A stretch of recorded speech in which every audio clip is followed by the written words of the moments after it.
صدر أمر ملكي كريم فيما يلي نصه: الرقم ألف تقسيم 86 التاريخ 18 من الشهر الرابع من عام 1439 للهجرة.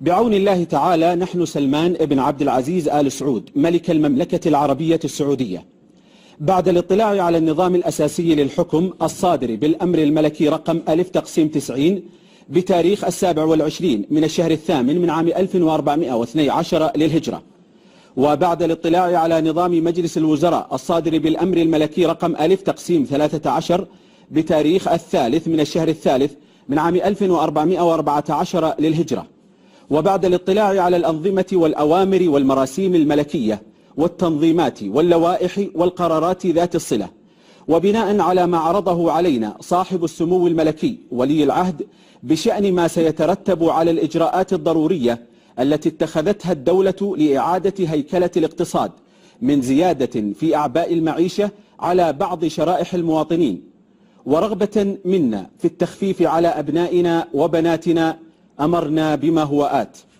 أولا، تصرف العلاوة السنوية للمواطنين من موظفي الدولة المدنيين والعسكريين لهذه السنة المالية 1439-1440 للهجرة اعتبارا من 14 من الشهر الرابع من عام 1439 للهجرة الموافق للأول من الشهر الأول من عام 2018 للميلاد.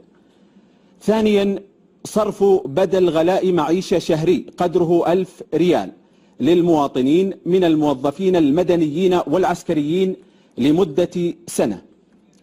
ثالثا، صرف مكافأة قدرها 5000 ريال للعسكريين المشاركين في الصفوف الأمامية للأعمال العسكرية في الحد الجنوبي للمملكة.